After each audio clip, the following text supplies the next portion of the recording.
company, so my teams in the room, people who I've met with before through HAX, are going to be very familiar with this.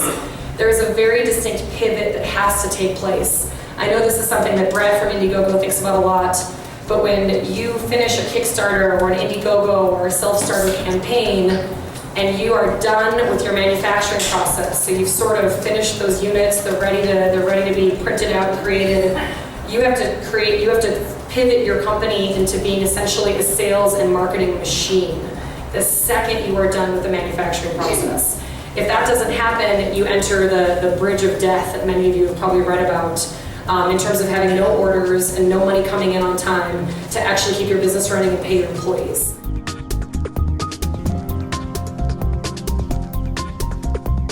Every retailer wants to drive traffic to their store.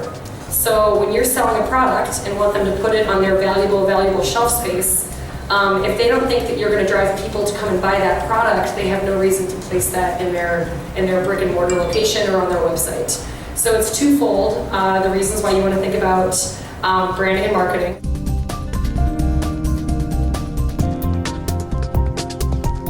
The good thing about the internet in this day and age is any type of marketing you want to learn how to do, you can watch thousands of videos on YouTube to help you out.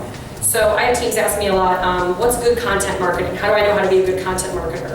And there are the best resources ever online to teach you how to make a viral video or create a competition or find influencers and pay them to promote your product. These are things that startups can do without tons and tons of VC backing, based on their own expertise and their own knowledge. I often find that the startups we work with, they're so good at the manufacturing part, the design part, and they pivot to the sales and marketing, which they like way less, but then they find out they can hack the marketing part, right? They can hack the digital advertising, they can use the tools, they can retarget, and then they become experts in that, and it's really cool because that's a win-win for everybody.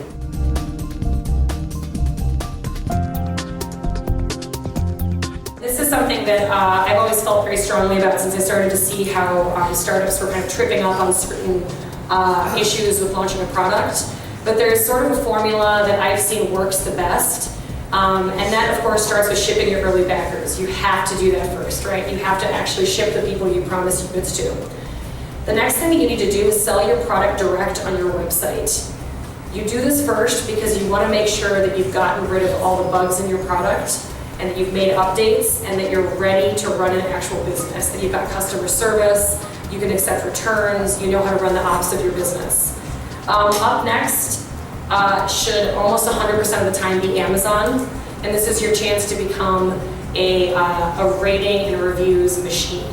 Since you have perfected your product by selling it directly, you are then ready to sell it to a third party like Amazon, and this is your chance to create a real business with a website that far more people visit, most likely than your own. What comes after that?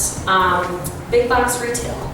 So this is where most of your profit will come from. I shouldn't say profit, most of your revenue will come from. Big box retail, as many things as you have to think about to sell to a third, like a huge retailer.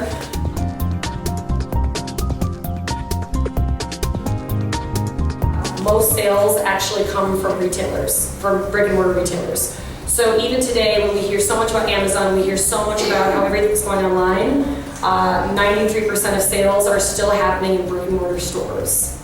So as much as it's a hard part of the roadmap, it's super, super important to think about what's next after Amazon.